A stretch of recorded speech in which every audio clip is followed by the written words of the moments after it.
Welcome back to my channel. നമുക്കിന്നൊരു കൂണ് കറി ഉണ്ടാക്കിയാലോ? അപ്പോൾ ഇത് നല്ല മുട്ടക്കൂണാണ്. കഴിഞ്ഞ ദിവസം സൂപ്പർ മാർക്കറ്റിൽ പോയപ്പോൾ അവിടെ ഇരിക്കുന്ന കണ്ട് അങ്ങനെ വാങ്ങിച്ചതാണ്. ഇത് ഒരു 400 ഗ്രാം കൂണുണ്ട്. പണ്ടൊക്കെ വീട്ടിലൊക്കെ കൂണുണ്ടാവുമായിരുന്നു.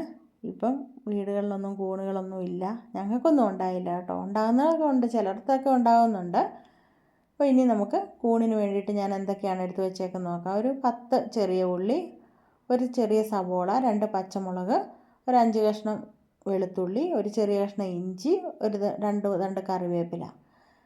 പിന്നെ ഞാനൊരു പാത്രത്തിലേക്ക് പച്ചവെള്ളം എടുത്തിട്ട് അതിലേക്ക് മഞ്ഞൾപ്പൊടി ഇട്ട് കൊടുത്തു. അതിന് ശേഷം ഒന്ന് ഇളക്കിയിട്ട് നമ്മൾ കൂണ് അതിനകത്തേക്ക് അരിഞ്ഞിട്ട് കൊടുത്തു. ആ കൂണിനകത്തെ കറുപ്പ് കളയണ്ട കേട്ടോ, അത് നല്ലതാണ്, കുഴപ്പമൊന്നുമില്ല അത് കഴിച്ചാൽ. ഇനി നമുക്ക് ആ ഉള്ളിയും സവോളയും എല്ലാം ഞാൻ പൊളിച്ചെടുത്തുകൊണ്ട് വന്നു. ഇനി നമുക്കതൊന്ന് അരിഞ്ഞെടുക്കാം. ഞാനൊരു പാത്രത്തിലേക്ക് അതെല്ലാം ഒന്ന് അരിഞ്ഞെടുക്കണം. ഉള്ളി വലിയ ഉള്ളിയായതുകൊണ്ട് എളുപ്പമുണ്ടായിരുന്നു അതിൻ്റെ തൊലിയൊക്കെ കളഞ്ഞെടുക്കാനായിട്ട്. ഇനി നമുക്ക് ആ ഇഞ്ചിയും വെളുത്തുള്ളിയും എല്ലാം ഒന്ന് അരിഞ്ഞിട്ട് കൊടുക്കുക. ഇത് ചെറുതായിട്ട് കൊത്തി അരിഞ്ഞാലും മതി കേട്ടോ, ഇഞ്ചിയൊക്കെ. ഞാനിപ്പോൾ ഇത്തിരി നീളത്തിലങ്ങ് അരിയുന്നതേ ഉള്ളൂ. എല്ലാം അരിഞ്ഞെടുത്ത് പച്ചമുളകും കൂടെ ഇട്ട് കൊടുക്കാം. പച്ചമുളക് നമ്മുടെ വീട്ടിൽ തന്നെ ഉണ്ടായതാണേ. ഇനി നമുക്ക് ഇത്തിരി തേങ്ങാക്കൊത്തും കൂടെ ഇതിനകത്തേക്കൊന്ന് അരിഞ്ഞിട്ട് കൊടുക്കാം. ഞാനൊരു 3-4 കഷ്ണം തേങ്ങാക്കൊത്ത് എടുത്തിട്ടുണ്ട്. അതും കൂടെ നമുക്കൊന്ന് അരിഞ്ഞിട്ട് കൊടുക്കാം. അരിഞ്ഞിട്ട് കൊടുത്തു. ഇനി നമ്മൾ ആ മഞ്ഞൾ വെള്ളത്തിനകത്ത് നമ്മുടെ കൂണിട്ടേക്കുമല്ലായിരുന്നു. കൂണിൽ എന്തെങ്കിലും വിഷാംശം അങ്ങനെയൊക്കെ ഉണ്ടെങ്കിൽ പോകാൻ വേണ്ടിയിട്ടാണ് നമ്മൾ മഞ്ഞൾ വെള്ളത്തിലിടുന്നത്. അപ്പോൾ ആ കൂണൊക്കെ ഒന്ന് 3-4 വെള്ളം നമുക്ക് നന്നായിട്ട് കൈയിട്ട് കഴുകിയെടുക്കാം. കഴുകിയിട്ട് ഞാനൊരു ബൗളിനകത്തേക്ക് മാറ്റുവാണ്. ഉണ്ടോ, ബൗളിലേക്ക് എടുത്ത് മാറ്റി വെച്ചിട്ടുണ്ട്. ഇനി ഞാൻ ഒരു പാനൊക്കെ അടുപ്പത്ത് വെച്ചിട്ടുണ്ട്. അതിനകത്തേക്ക് നമുക്കിനി വെളിച്ചെണ്ണ ഒഴിച്ച് കൊടുക്കാം. ഞാനൊരു 1.5 ടീസ്പൂൺ വെളിച്ചെണ്ണ ഒഴിച്ച് കൊടുത്തിട്ടുണ്ട്. അതിനകത്തേക്ക് കടുകിട്ട് കൊടുത്തു. കടുകിട്ട് കൊടുത്തതിന് ശേഷം വറ്റൽമുളക് ഇട്ട് കൊടുത്തു. കടുകൊക്കെ പൊട്ടി വന്നപ്പോൾ എന്നിട്ട് ഇളക്കി കൊടുക്കുക. ഇളക്കി കൊടുത്തതിന് ശേഷം നമുക്ക് അതൊന്ന് മൂത്ത് വന്നപ്പോൾ പെരിഞ്ജീരകം ഇട്ട് കൊടുത്തു. പെരിഞ്ജീരകം ഇട്ട് അതും ഒന്ന് മൂക്കട്ടെ. മൂത്ത് വരുമ്പോൾ നമുക്ക് അതിനകത്തേക്ക് കറിവേപ്പില കൂടി ഇട്ട് കൊടുക്കാം. കറിവേപ്പില ഇട്ട് കൊടുത്തു. എന്നിട്ടൊന്ന് ഇളക്കി കൊടുക്കുക. ഇളക്കി കൊടുത്തതിന് ശേഷം നമ്മൾ അരിഞ്ഞു വെച്ചിരിക്കുന്ന ഇഞ്ചി, ചെറിയ ഉള്ളി, വെളുത്തുള്ളി, പച്ചമുളക് ഇതെല്ലാം ആ പാനിലേക്ക് ഇട്ട് കൊടുത്തിട്ട് ഇളക്കി കൊടുക്കാം. ഇതുപോലെ കൈ എടുക്കാതെ ഇളക്കി കൊടുക്കണേ. ഇളക്കി കൊടുത്തു. ഇളക്കി കൊടുത്തതിന് ശേഷം ഞാൻ അതിനകത്തേക്കൊരു 1/2 ടീസ്പൂൺ ഉപ്പും കൂടി ഇട്ട് കൊടുത്തു.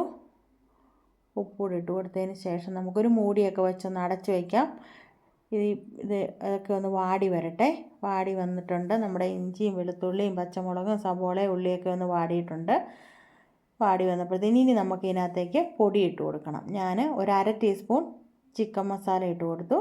ഇനി ഒരു 1/2 ടീസ്പൂൺ മല്ലിപ്പൊടി, 1/2 ടീസ്പൂൺ ഗരം മസാല, പിന്നെ ഒരു 1/2 ടീസ്പൂൺ മുളക് പൊടി, പിന്നെ ഒരു 1/2 ടീസ്പൂൺ മഞ്ഞൾപ്പൊടി, 1 ടീസ്പൂൺ കുരുമുളക് പൊടി. ഇത്രയും സാധനം ഇട്ട് കൊടുത്തിട്ടുണ്ട്. ഇട്ടിട്ട് അതിൻ്റെ പച്ചമണമൊക്കെ മാറുന്നിടം വരെ നമുക്കൊന്ന് ഇളക്കി കൊടുക്കാം. ഇളക്കി കൊടുത്തു. ഗ്യാസിൻ്റെ ഫ്ലെയിമൊക്കെ കുറച്ച് വയ്ക്കണേ, അല്ലെങ്കിൽ പൊടി ഐറ്റംസൊക്കെ വേഗം അങ്ങ് കരിഞ്ഞു പോകും.